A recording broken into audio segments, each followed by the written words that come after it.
तो लो जी छात्रों, फाइनली आपका कक्षा 7वीं का विषय आपका हिंदी का कल का पूरा पेपर यहाँ पे देखिए अर्धवार्षिक का आ चुका है। एक एक क्वेश्चन का पूरा सैल्यूशन विथ आपके देखिए पूरे 26 क्वेश्चन का आंसर इस वीडियो पर मिल जाएगा। बिल्कुल इसे रट लो और पेपर देने चले जाओ। बिल्कुल पेपर में 60 में से 60 नंबर लेके आओगे। जीत मिडिल क्लास की गारंटी है। पूरा आप पेपर में गर्दा उड़ा दोगे। चलिए देखते हैं सेट ए का पूरा पेपर और इसका सलूशन। टाइम आपके पास बहुत कम है, ठीक है, जल्दी से याद कर लेना। देखिए निर्देश आपको दिया है, आपने पढ़ लिया है। बहुविकल्पी क्वेश्चन देखते हैं आपके पहले क्वेश्चन से। देखिए निर्देश में लिखा है सही विकल्प का चयन कीजिए, प्रत्येक के लिए आपको 1 अंक दिए जाएंगे। 5 नंबर का ऑब्जेक्टिव है। चलिए थोड़ा सा क्वेश्चन को हम जूम कर लेते हैं, इसके बाद देखते हैं पहला क्वेश्चन। कल सरिता समारोह में गई थी, ये आपका 5 नंबर क्वेश्चन दिया गया है। देखिए अभिवंदन करने गई थी या फिर अभिवादन करने, अभिनंदन करने या फिर आपका अभिचंदन। तो आप देखिए आंसर सिंपल सा आपका यहाँ पे हो जाएगा। क्या हो जाएगा? देखिए आपका अभिवादन हो जाएगा, ठीक है। इसके बाद देखिए सेकंड क्वेश्चन, लिखाई, ललचाई, पढ़ाई, इन शब्दों में कौन सा प्रत्यय है? क्या खाई है, आई है, आई या फिर आपका ई है? देखिए इसका भी आपका सिंपल है। लिखाई में देखिए आपका आई प्रत्यय है। ललचाई में आपका देखिए लालच धन आपका आई, तो आपका आई हो जाएगा। पढ़ और आई तो आपका पढ़ाई बन जाएगा। इस प्रकार देखिए आपको इसमें बी नंबर आपको आई करना है। क्वेश्चन देखो आपका तीसरा क्या दिया गया है, आज रविवार का दिन है, वाक्य में रेखांकित शब्द का समानार्थी कौन सा होगा? ठीक है, अब देखिए दिनकर है, ए नंबर में दिया है, बी नंबर में दिवाकर दिया है, तीसरे में आपका दिवस दिया है, चौथे में आपका भास्कर दिया है। तो आप आंसर देख लीजिए क्या हो जाएगा, सी नंबर हो जाएगा आपका दिवस होगा। ठीक है, आप आंसर लिख लेना। देखिए दिन और दिवस आपके देखिए वासरह, ये आपके सभी आपके समानार्थी हैं यानी पर्यायवाची। चौथा क्वेश्चन देखो, समझ का विलोम शब्द कौन सा होगा? ना समझ, बुद्धिमान, होशियार या फिर आपका समझा। तो देखिए समझ का आपका हो जाता है आपका ना समझ होता है। देखिए और देखिए अगर कोई मूर्ख होता है तो उसका आपका यहाँ पे विलोम अगर कोई पूछता है तो आपका बुद्धिमान होता है ना। तो आपको ऐसे करना है। पांचवा देखो, रहे भावना ऐसे मेरी, सत्य डैश डैश व्यवहार करूं। देखिए आपको यहाँ पे आपका स्थान दिया गया है, तो इसमें आपको बताना है क्या हो जाएगा। तो आप जानते हैं, आपने पढ़ा होगा मेरी भावना पाठ, तो आप उसमें लिखा है रहे भावना ऐसी मेरी, सत्य सरल व्यवहार करूं। ना तो आपका गरल होगा, ना तो आपका सघन है, ना तो मगन है। आंसर आपको यहाँ पे देखिए सरल करना है, ठीक है। चलिए अगला देखते हैं। आपके रिक्त स्थान वाले क्वेश्चन आते हैं। देखिए इसमें आपको जो है ना 1 अंक मिलेगा। देखिए प्राणायाम, व्यायाम, वात्सल्य, निंदक, खुशी खुशी, नेत्र, ये आपके दिए गए हैं। छठा नंबर देखो क्या लिखा है, मोसो कहत मोल क्यों लीन हो, पंक्ति में आपका कौन सा रस है? देखिए सिंपल सा है, आपको इसमें ढूंढकर बताना है। तो वात्सल रस आपका हो जाएगा, ठीक है।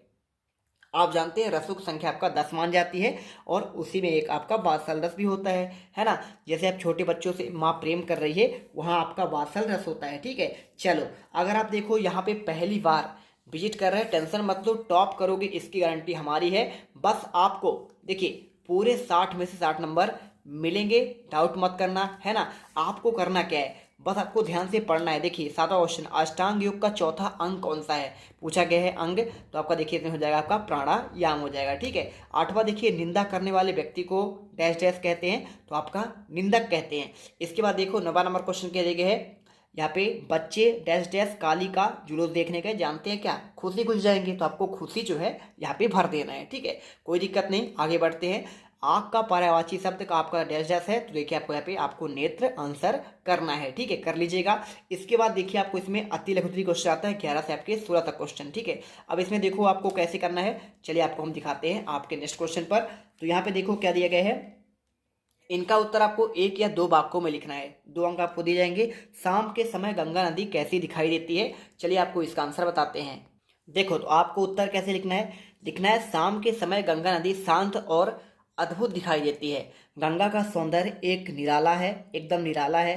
शाम के समय गंगा के किनारे यहाँ पर देखिए क्या लिखा है, आरती होती है और आरती करते समय यहाँ पे देखिए गंगा नदी की प्रतिनिधित्व होता है और अद्भुत दृश्य आपका प्रस्तुत होता है। तो बस आपको यहाँ पे ऐसे लिखना है। आप चाहो तो मात्र इतना लिख सकते हैं कि गंगा नदी शांत, अद्भुत और आपका एकदम सौंदर्य निराला है, इतना कर दीजिए, कोई दिक्कत नहीं है। बार बार देखिए, दीन दुखी जीवों के प्रति हमारा व्यवहार कैसा होना चाहिए? जो यहाँ पे देखिए दीन दुखी हैं, है ना, या फिर आपके वृद्ध हैं, है ना, जो यहाँ पे आवश्यकता वाले लोग होते हैं, उनके साथ हमारा व्यवहार कैसा होना चाहिए? बहुत देखिए सिंपल सा क्वेश्चन, आपको आंसर लिखना है। दीन दुखियों के प्रति हमारे अंदर दया और करुणा का व्यवहार होना चाहिए। बिल्कुल देखिए दया होना चाहिए। आप गरीबों को देखिए प्रेम करें, उन्हें कुछ सहायता करें, मदद करें, और इसी के साथ देखिए हम उनकी पीड़ा को समझ सकें और यथासंभव उनकी सहायता कर सकें।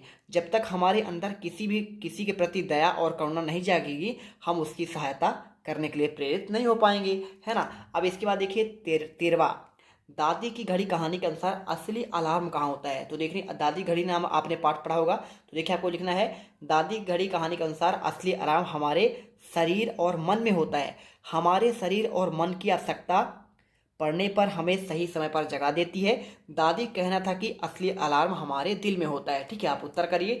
इसके बाद देखिए दिए गए शब्दों के तुकांत, देखिए चंदन का आपका तुकांत सेम आपका लास्ट में ना दिया है, इसमें ना चंदन का आपका नंदन, चमक का आपका हो जाएगा दमक, रीता का हो जाएगा गीता और बरस का हो जाएगा तरस। ठीक है, आपको यहाँ पे आंसर करना है। इसके बाद देखो गढ़वाल मध्य प्रदेश के किस क्षेत्र का लोक नृत्य है। बहुत सिंपल है, देखिए आपको आंसर ऐसे नहीं मिलेगा। देखिए गढ़गौड़ आपका जो है ना मध्य प्रदेश के निमाड़ क्षेत्र का लोक नृत्य है और यह नृत्य गढ़गौड़ त्योहार के 9 दिनों के दौरान किया जाता है। ठीक है, बस आपको आंसर जो है यहाँ पे इस प्रकार आप लिख सकते हैं। देखिए पूरा आपको आंसर दिया गया है और आपको कहाँ कहाँ मनाया जाता है इसके बारे में आपको जानकारी दी गई है। तो सिंपल सा आप इसे पढ़ सकते हैं, पूरा आंसर चाहो तो लिख सकते हैं, लेकिन आपको जो सबसे महत्वपूर्ण आंसर है इसमें आपको पूछा गया कौन क्षेत्र में, तो आप लिख दीजिएगा निमाड़ क्षेत्र का आपका लोक नृत्य है। ठीक है, बस आपको इतना लिखना है। और योग के अति सूक्ष्म साधन कौन कौन से हैं, चलिए आपको इसका आंसर मैं आपको प्रोवाइड करा देता हूँ। यहाँ पे देखेंगे अगर आप इसमें आंसर, तो देखिए आपको यहाँ पे आंसर ऐसे मिलेगा।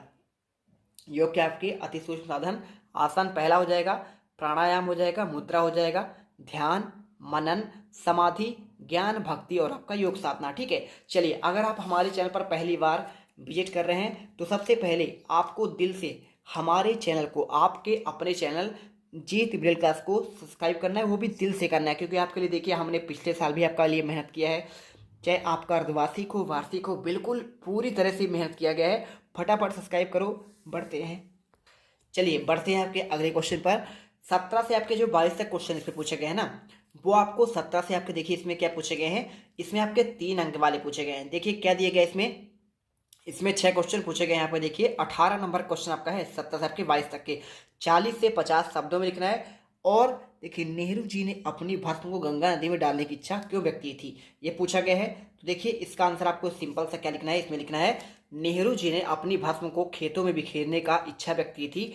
नेहरू जी ने अपनी भस्म को खेतों में बिखेरना चाहते थे, वे अपने देश की मिट्टी में ही अंत समय में मिलना चाहते थे, और जिस देश की मिट्टी खाकर वह पले बड़े हैं उस देश की मिट्टी मिलना चाहते थे। आपको देखिए आपको आंसर लिख देना है। मेघ वजह कविता में कवि किन किन बातों का उल्लेख किया है, तो देखो कैसे करना है, आपको यहाँ पे लिखना है मेघ वजह कविता में नागार्जुन द्वारा लिखित एक कविता है जिसमें कवि ने प्रकृति की सौंदर्य और मानवीय भावनाओं का अद्भुत चित्रण किया है।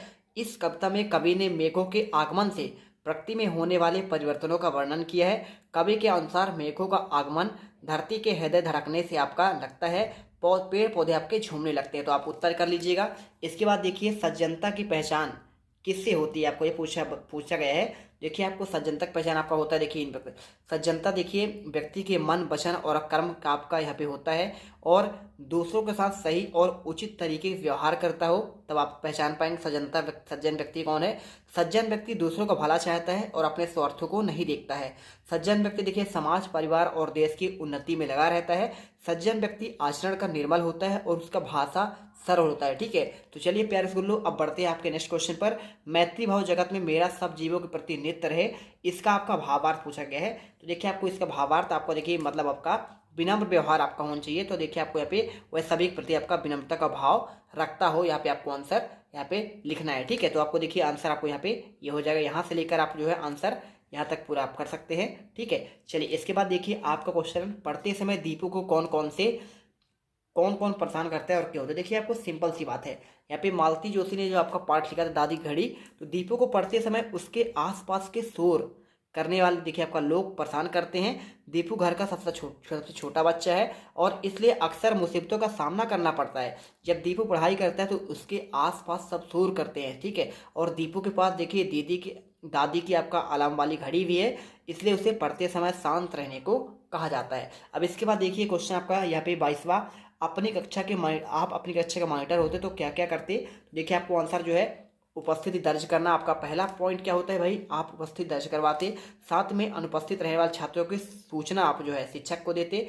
इसी के साथ देखिए प्रत्येक पाठ के चाक बोर्ड को यहाँ पर मिटाना, कक्षा व्यवस्था अनुशासन बनाए रखने में शिक्षक की सहायता करते। और साथ में देखिए आपको यहाँ पे जो है क्या पूछा गया है इसमें, देखिए यहाँ पे स्कूल की सभाओं और कार्यक्रमों में कक्षा का प्रतिनिधित्व करना और शिक्षक का आपका फीडबैक आप प्रदान करते। आप यहाँ पे आंसर कर लीजिए। इसके बाद देखिए आपको क्वेश्चन 23वां दिए गए हैं, किसी एक महापुरुष के बारे में आपको देखिए 100 वाक्य लिखना है। क्या लिखा है, देखिए जवाहरलाल नेहरू, महात्मा गांधी, सुभाष चंद्र बोस के बारे में। देखिए तो आप इसमें जो है ना कैसे आप लिखेंगे, आप इसमें 100 वाक्य मतलब आप 10 वाक्यों में लिख सकते हैं। बिल्कुल देखिए महात्मा गांधी के बारे में आपको हम बता दे रहे हैं। महात्मा गांधी जी का वास्तविक नाम मोहनदास करमचंद गांधी है। 2 अक्टूबर 1869 को गांधी जी का जन्म गुजरात के पोरबंदर नामक जिले में हुआ था। इस दिन को विश्व अहिंसा दिवस और गांधी जयंती के रूप में हम जानते हैं। इनके पिताजी करमचंद गांधी एक दीवान थे। इनकी माताजी पुतलीबाई का आपके धर्म के प्रति काफ़ी झुकाव था। इनका विवाह केवल 13 वर्ष की आयु में कस्तूरबा गांधी से कर दिया गया था और इन्होंने अपनी कानून की पढ़ाई लंदन से पूरा किया। गांधी जी ने जीवन के 3 सिद्धांत बताए, सत्य, अहिंसा और आपका ब्रह्मचर्य हो गया। इन्हें हमारे भारत के राष्ट्रपिता के नाम से भी जाना जाता है। ये एक महान राजनीतिक और आपके समाज सुधारक थे। आपको जो है इन 10 वाक्य में आंसर करना है। मेरी भावना कविता का मुख्य आपका भाव जो है अपने यहाँ पे क्या लिखना है, इसमें आपको लिखना पड़ेगा। ठीक है, तो कैसे लिखेंगे देखिए आपको हम इसका भी आंसर आपको प्रोवाइड करा दे रहे हैं, बिल्कुल आप टेंशन मत लीजिएगा। देखिए तो आपको उत्तर में क्या लिखना है, जब मैं सदाचारी लोगों को देखता हूं तो मेरे हृदय में उनके प्रति प्रेम की भावना उत्पन्न होती है। मैं तन मन धन और कर्म से ऐसे लोगों की सेवा करने जहां तक हो सके मन की शांति प्राप्त कर सकता हूं।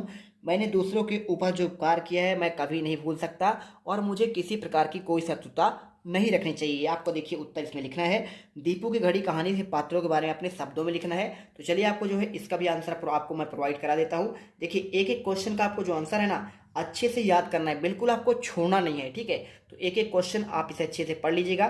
देखिए आपको आंसर लिखना है, दीपू के जीत करने पर मम्मी को दया आ गई है और उन्होंने दीदी और भैया से घड़ी को दीपू के पास रखने के लिए कहा। मम्मी को सिफारिश से प्राप्त अलार्म वाली घड़ी को अपने पास रखकर सोने के विचार मात्र से दीपू को खासा उत्साहित हो गया और वह घड़ी को खुद की चाबी भरना चाहता था, किंतु दादी के चेहरे के भावों को पढ़कर वह चुप ही रह गया। ठीक है, आपको यहाँ पे पात्रों को देखिए, आपको यहाँ पे सारा पात्र आपको इसमें आ चुका है। आप इस प्रकार देखिए आप लिख सकते हैं। अपने प्रधानाध्यापक को 2 दिवस के अवकाश के लिए देखिए आपको यहाँ पे आवेदन पत्र लिखना है। बहुत सिंपल है, आप इसमें पूरे के पूरे नंबर आप इसमें पा सकते हैं। 5-5 नंबर के देखिए आपको 4 क्वेश्चन दिए गए हैं, 23वां, 24वां, 25वां, 26वां। ये आपके 4 नंबर वाले क्वेश्चन थे। चलिए आपको इसका भी आंसर प्रोवाइड कराते हैं। देखो तो आप यहाँ पे लिख सकते हैं सेवा में। देखिए शासकीय पूर्व माध्यमिक आपका जो भी विद्यालय का नाम हो, माध्यमिक विद्यालय आप लिख दीजिएगा। और इसके बाद आपको लिखना है विषय 3 दिन के अवकाश हेतु प्रार्थना पत्र। और इसके बाद देखिए सविनय नम्र निवेदन है कि मेरे माता जी का, देखिए आप इस चाहे तो मेरे माता जी या फिर पिताजी का या फिर स्वयं का यहाँ पे तबीयत खराब हो जाने के कारण मैं 3 दिन आगामी दिनों में विद्यालय उपस्थित नहीं हो सकता, इसलिए आपसे अनुरोध है कि मुझे 3 दिन की यहाँ पे छुट्टी देने की महान कृपा करें। आप चाहो तो ऐसे भी लिख लो या फिर आप चाहो तो खुद से आप जो याद किए होंगे आप उसे भी लिख सकते हैं। ठीक है, देखिए यहाँ पर भी आपका दिया गया है, आप चाहो तो इसे जो आपको अच्छा लगे आप कर लीजिएगा, दिक्कत नहीं है। जैसा भी आप लिखेंगे आपका पूरा आंसर सही रहेगा। तो देखिए आप यहाँ पे कर लीजिएगा पूरा आंसर। ठीक है, चलिए इसके बाद देखिए आपके पूरे 26 के 26 क्वेश्चन के आंसर आपको प्रोवाइड करा दिए गए हैं। और आई होप अब आप जो है ना 60 में से 60 नंबर पूरे के पूरे लेके आएंगे। इससे पहले एक बार लास्ट बार निवेदन है, चैनल को फटाफट सब्सक्राइब करो जिससे आपको आने वाले हर एक वीडियो का नोटिफिकेशन मिले। इस वीडियो पर कमेंट बॉक्स पर एक टेलीग्राम का लिंक दिया है, फटाफट ज्वाइन कर लेना। वहीं पर आपको पूरा का पूरा पता चलेगा कौन सा पेपर आपका आएगा और कौन सा पेपर आपका नहीं आने वाला है। जाना जल्दी से ज्वाइन कर लेना। मिलते हैं नेक्स्ट वीडियो पर। जय हिंद, जय भारत।